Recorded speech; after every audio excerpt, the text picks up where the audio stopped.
एक नगर में दो भाई राजू और दीपू नगर के एक गैराज में मैकेनिक का काम करते थे। दोनों बहुत मेहनती थे। एक दिन गैराज में काम करते हुए भाई मैं सोच रहा था, अगर हम ऐसे ही काम करते रहे तो एक दिन अपना एक गैराज खोल लेंगे और फिर जल्दी ही दूसरा और फिर तीसरा और जल्दी ही हर शहर में अपना एक गैराज होगा। ये कहने के बाद दोनों राजू और दीपू अपना काम बंद करके मुस्कुराते हुए ऊपर की ओर देखते हुए अपने ख्यालों में खो जाते हैं। सपने में राजू और दीपू अपने नए गैराज के उद्घाटन की रिबन काट रहे हैं।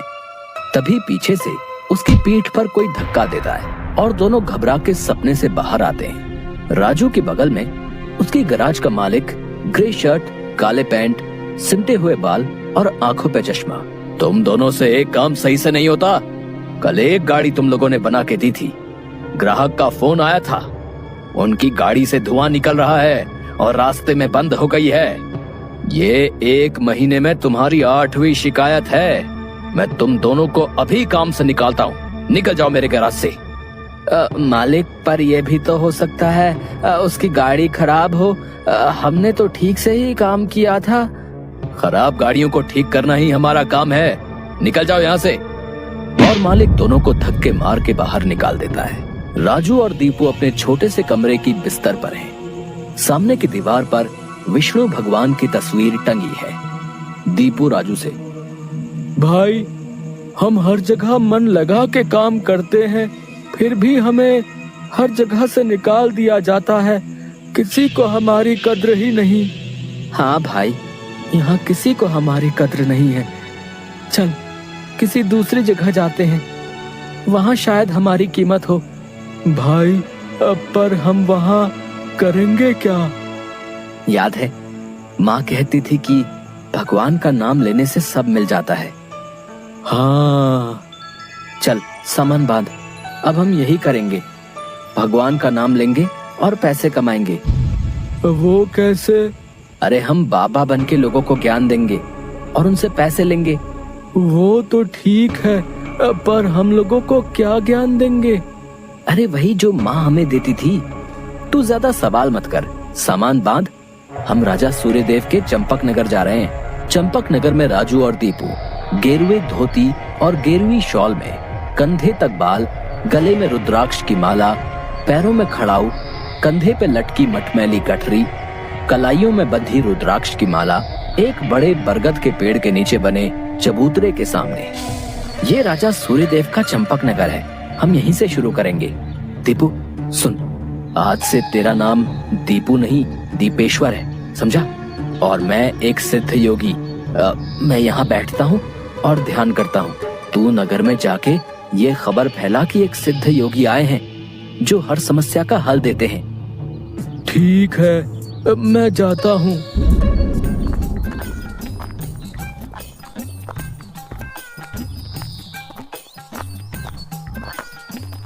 भाई, हमारे सिद्ध बाबा जी के लिए कुछ दान दो।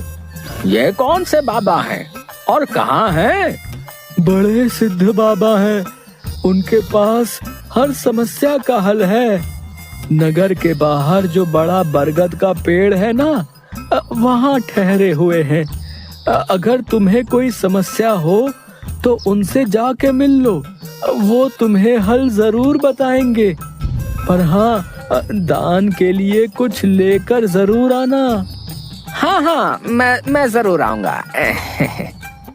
औरों को भी बता दो, पूरे नगर का भला हो जाएगा।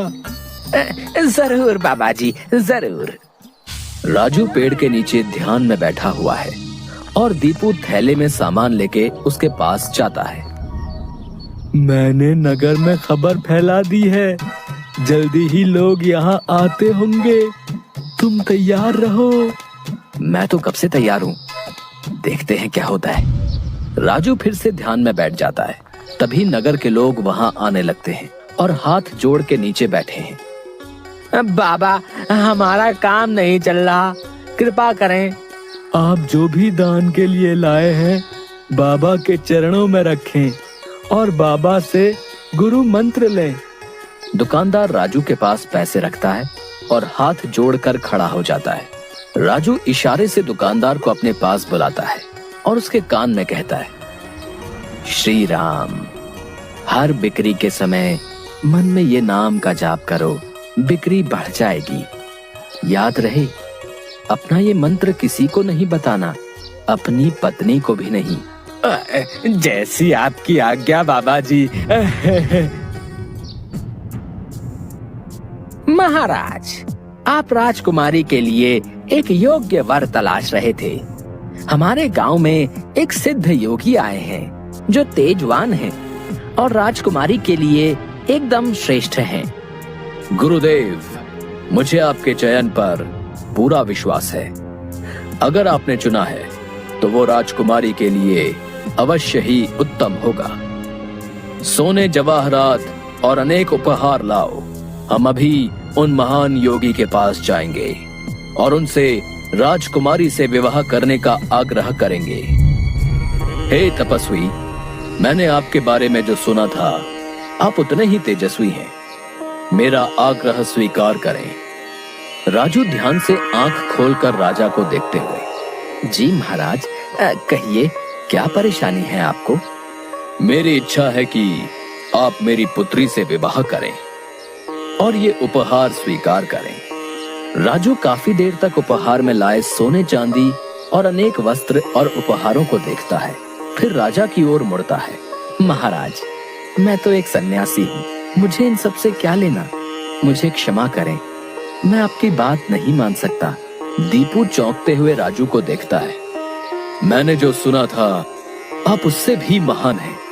मुझे क्षमा करें यदि मैंने आपका अनादर किया हो।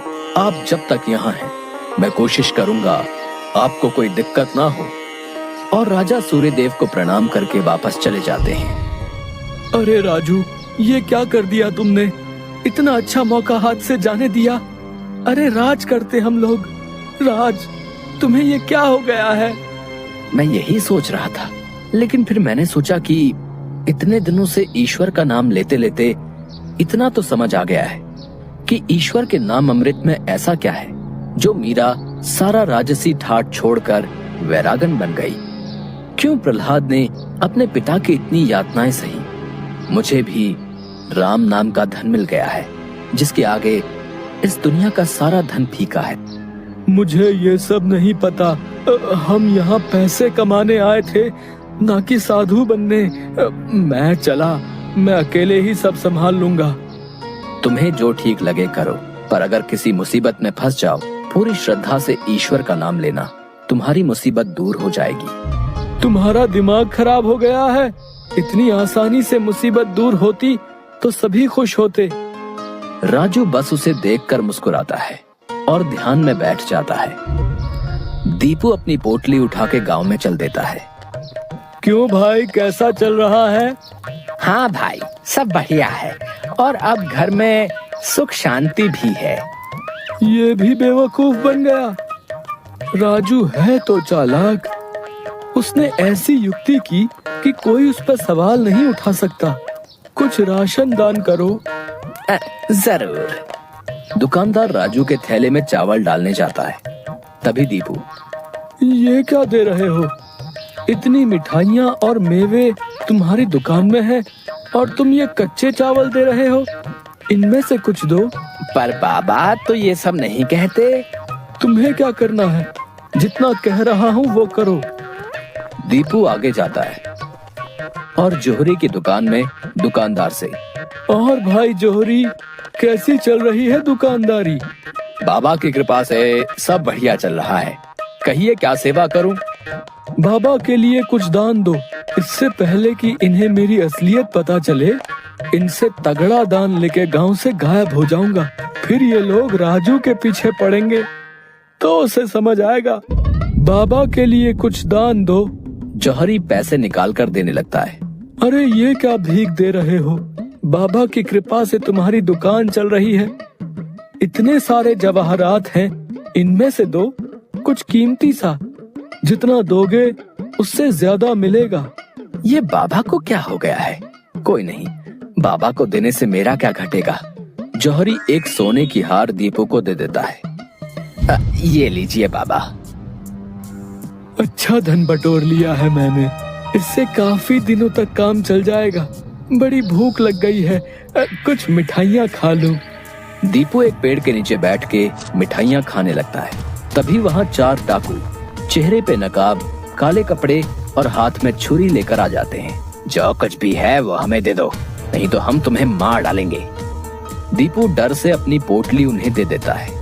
तभी डाकुओं के सरदार का नकाब खुल जाता है। दीपू उसे देख लेता है। अब तुझे मरना होगा, क्योंकि तूने मेरा चेहरा देख लिया है। हे भगवान, ये क्या हो रहा है? कैसे बचूं इनसे? भागने की कोशिश की तो ये लोग पकड़ लेंगे, क्या करूं?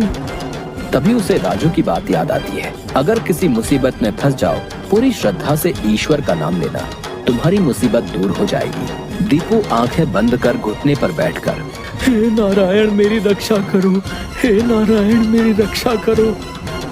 डाकू का सरदार दीपू को उठाकर, सुन, राजा के सिपाही हमारी ओर आ रहे हैं, इसलिए तुझे छोड़ रहे हैं। अगर तूने किसी को हमारे बारे में बताने की कोशिश की तो तुझे जिंदा नहीं छोड़ेंगे। ये ले अपनी पोटली। डाकू भाग जाते हैं। दीपू सामने से सिपाहियों को आते देख मन में, हे नारायण, मुझसे भूल हुई जो मैं राजू की बात को समझ नहीं पाया। मैं राजू के पास वापस जा रहा हूँ और उसके साथ रहकर आपके ध्यान में अपना जीवन बिताऊंगा।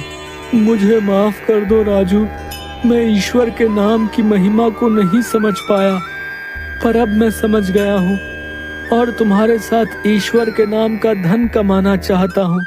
राजू दीपू को गले से लगाता है।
की चीज है?